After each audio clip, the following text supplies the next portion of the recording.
What's happening, everybody? It's your boy Jose, aka TheNYCGeek, aka TNG, aka your Elden Lord, aka the one who will sit on the throne today, aka the guy who wants to take a little bit of a switcherino from what we've been talking about. We've been dumping on Disney a lot lately, right? All absolutely deserved. All of it deserved, of course. But I want to talk about something else that I'm very passionate about, aside from the comics that they're ruining. Something that, along with comics, video games, tabletop gaming, I've been a huge fan of for decades now, and that's anime. Okay. Clearly you can see I'm more than just a One Piece fan, though One Piece is my favorite anime. I remember my first real experience with anime were shows like Ronin Warriors and Samurai Pizza Cats. I don't know if anybody ever even remembers what that show was. Dude, I love fucking Samurai Pizza Cats. But back then, I didn't know what anime was. I knew what I didn't know was these shows were very different than the cartoons that I had grown up watching. Some of them, or some of the ones I was currently watching. And don't get me wrong, this was back in the 90s when American cartoons were firing on all fucking cylinders. Man, let me tell you something. American TV back in the day, woo! We had, man, this was peak American TV. We had Batman animated series. We had the Disney Afternoon with shows like Darkwing Duck and Bonkers and Gummy Bears. Gummy Bears was the shit, man. So, I remember back in the day, American TV, it's not like I was shitting on that. I'm not. But I remember that what really stood out to me was shows like Samurai Pizza Cats and especially Ronin Warriors was like the art style. And it felt very mature. It felt very, very mature. And it wasn't like a lot of American cartoons. And later on, I found out more shows like this. We had a small Chinatown in Brooklyn that was near Sunset Park, and you could go there, and they sold bootleg VHS tapes with like 2 or 3 episodes of an anime recorded, and it was like $5 a tape. It was awesome. And you would tell them, put the tape on there, let me see the quality, and they had a little TV, and they would pop in the tape, and you could watch a few minutes of it. They'll rewind it, they'll fast forward it just so you can see it wasn't garbage, and it was $5 a tape. It was crazy. And I actually still have like 3 or 4 still of those old VHS tapes. I'll see if I can find them. I could have swore that I was going to put them up here. I will find them so y'all can see them. But that's how I really got into anime, particularly Ranma 1/2. Ranma 1/2 was the anime that made me like, oh shit, I need to watch more of this. Like, for a lot of people, that was Dragon Ball Z. And eventually Dragon Ball Z helped surely kick open the floodgates, but it was Ranma 1/2, man. Ranma 1/2 for me was that show that was like, yo, dude, this is crazy. Like, I was like, this, I got to get more of this. And back in early 2000s, if you're old enough to remember that, if you old like me, you remember Cartoon Network had Adult Swim and Toonami, and they were airing crazy. They were airing anime like crazy, and this was way before there was ever a Crunchyroll in anyone's fucking dreams. They had Tenchi Muyo, they had Voltron, man, Ryoko, dude. That's the one thing. My friend Kenny, man, me and him were talking about getting a Ryoko figure. Those things are non-existent, and they're thousands of dollars. And I'm like, I'm not spending that much on a figure. Maybe, who knows? But yeah, man, they had Tenchi Muyo. They had Voltron, they had Outlaw Star, Big O. That's the only mech show that I truly fucking love, man. Big O was the shit. And they had this other show called YuYu Hakusho. Now, this anime, all right, let me tell you something. This anime is a classic, okay? It is still a very much beloved anime. This anime came out in the 90s. And I have some close friends that will fight you to the death. For the honor of this show, man. Like, they love this show. Okay, so, and just to give a brief summary of Yu Yu Hakusho, it's about this teenage delinquent called Yusuke, and he dies saving this kid, but he gets hit by a truck. Not a truck, it was like a car. I think it was like a sedan. In the show, in the Netflix show, he gets hit by a truck. But anyway, he dies saving this kid, and this Grim Reaper character called Botan, this lady, tells him, hey, man, like, hey, the kid was going to live anyway, and we didn't expect you to do that, and we weren't ready for you to die, So we're gonna bring you back, but you know, we need a little bit of tit for tat. You know, you got to help us. We're gonna help you. And he becomes like a spirit detective, and he has to kind of keep the living world safe from the demon world. That's a super brief synopsis. There's a ton of other characters. I don't remember it being okay. I was gonna say I don't remember it being super long. I never got to watch all of Yu Yu Hakusho. I only got to the Dark Tournament arc. Again, this is anime stuff, but this is that which is still one of the best tournament arcs in anime, man. Let me tell you, the fucking the Dark Tournament arc, it was fire, man. That was a dope ass anime. But I don't remember it being super long, and I always told myself, I was like, damn, man, I gotta go back and watch some of these older shows. But I have nothing but fond memories of Yu Yu Hakusho. From its characters to the action, I can hear Kuwabara's dubbed voice in my head, man. The humor, and that's all I watched it on was dubbed. I only ever watched the show dubbed. And I love the dub, man. I love Kuwabara's dub voice. I loved it. I know that might be blasphemy for some people, but that first opening, it hits harder for me in English, way harder.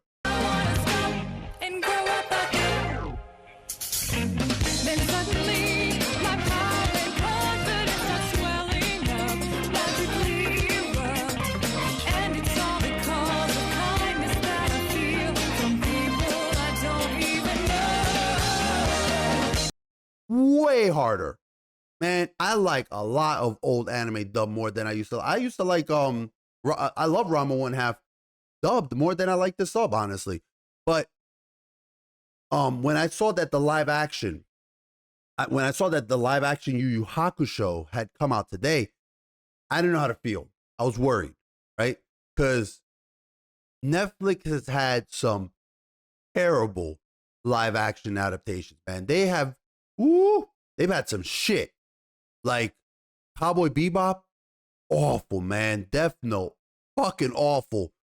But then on the flip side, the One Piece live action came out. And that shit was fire. It wasn't a page-for-page adaptation. It didn't have to be. Because what mattered was that it had the soul of One Piece. You know, it had the adventure, the characters, the fucking story beats for their backstories were pretty much all the same. All that was there was paying homage to source material. That's what matters with an adaptation. That's why the fucking Lord of the Rings trilogy was so fucking beloved, because they cut out things. They cut out Tom Bombadil. They cut out a bunch of shit. They cut out Saruman taking over the Shire. It didn't fucking matter, man. It's an adaptation. They kept it close to the source material, and they were paying love and homage to it. So that's fine.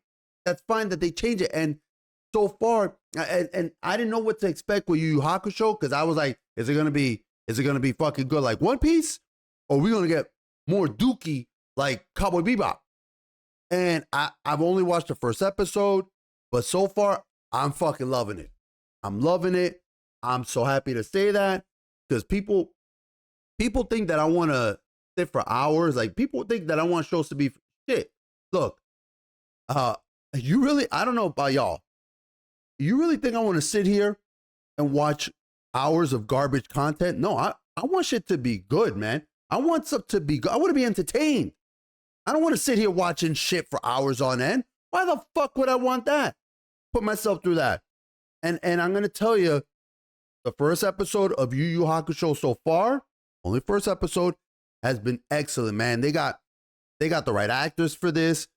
Right off the bat, the two who stand out for me, the guy who's playing the main character, Yusuke, and his rival, Kuwabara, they nailed it, man. Even though, again, in my head, I'm hearing Kuwabara with his gravelly voice. I can't do a good Kuwabara, but he's got like this Yusuke. I can't fucking do it. I'm not a good impressionist, but I'll fucking put up a clip so maybe you can see what Kuwabara sounds like.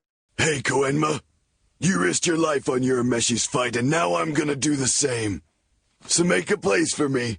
Make sure my wake is as good as his. Mixture of the first two or so episodes from the anime, but they're hitting all the right story beats, man. From, Yusuke standing up to the bullies, but he's still like a delinquent and he hates to be told what to do. His rivalry with Kuwabara, and especially the wake, man. Because like at one point, Yusuke, he's still a ghost, and he goes to his own wake thinking people are gonna be like, yeah, man, good thing this guy, he's dead. Fuck him. We're happy. And then he sees that there's people who still care about him, his childhood friend, his mother. You know, Korbar is upset that he died, and I like that the kid, that they even put this kid who he helped out from these bullies, and the kid goes there to try to bring like some condolence money, and it was such a nice touch, man. I really like that scene, and they put a focus on this kid because he's gonna come back around later with Yusuke, but what was cool was they have little Easter eggs, for fans of the anime. Like if you've never watched the anime, you would never know. But that's the point of an Easter egg, right?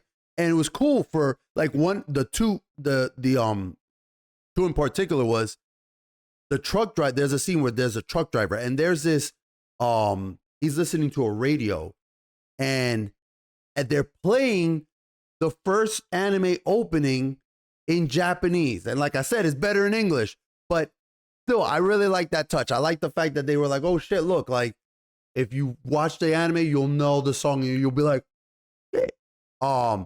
And then there's this character called Koenma in the anime. He's like a toddler, but they made him an adult in the show, but they still kept his pacifier. And I like that. I like that the costumes look just like the anime. Like, you know what fucking Cowboy Bebop should have done with Faye Valentine.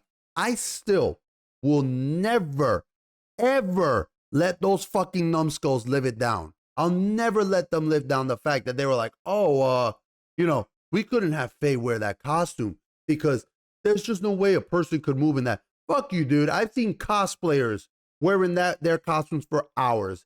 Go eat a dick. Go eat a sack of baby dicks, okay? Like, don't give me that fucking bullshit. And there was some changes. Like I said, they're adding like this casino, this evil casino guy that he wants to control a sinkhole that leads to the demon world, and he knows what it does, that he knows what the sinkhole leads to. And there's this yokai that's like a mosquito demon and it affects people. And that was really fucking cool because that added this like level of body horror to it when it infects that kid who was getting bullied. And it was cool, man. It was really giving me like these like the Korean horror vibes.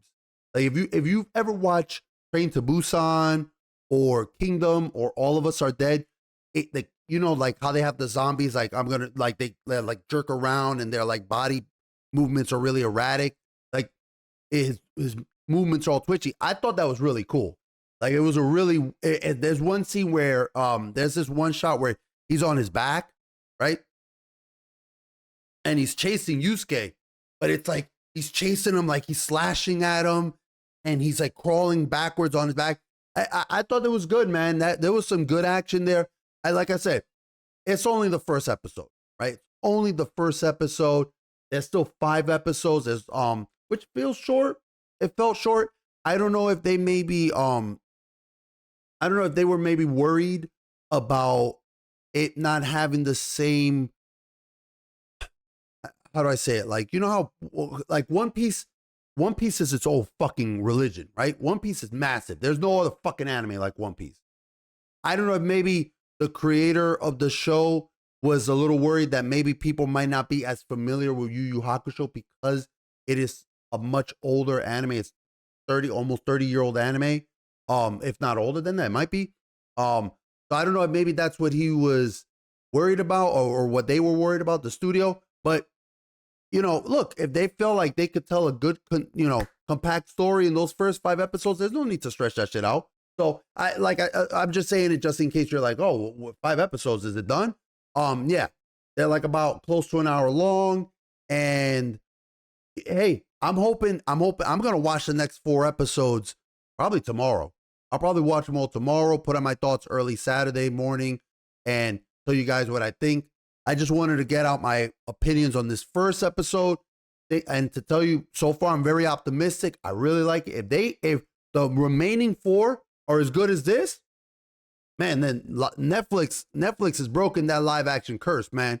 And it just goes to show right now, like it's all about Japanese products, whether it's Godzilla kicking ass or One Piece or manga like, Demon Slayer destroying American comics. Right now, it's a good time to be a Japanese culture fan.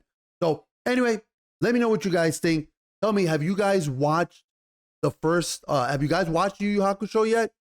The Netflix adaptation. Tell me if you guys are liking it. If you don't like it, you could tell me that you don't like. Just please don't spoil it for me if you can, because I'm gonna watch it all tomorrow. I do my absolute best to watch every single to respond to every single comment. So I appreciate having that conversation with you guys. Let me know again if you guys are liking it. Let me know, because I'm thinking it's good. And especially if you are a big Yu Yu Hakusho fan, please let me know your thoughts on it and tell me again if you're liking it, if you hated it. Just especially if you're a Yu Yu Hakusho fan, let me know why. Just if you could please try to avoid spoilers in the comments, I'd really appreciate that. Anyway, guys, thank you so much for watching this video. I wanted to get some positivity out. Say, be happy about that. There's gonna be a video coming up very soon. Probably it's still December 14th. I'm thinking by the end of the year, I want to put out this big video that will be entitled "The Winners and Losers of 2023."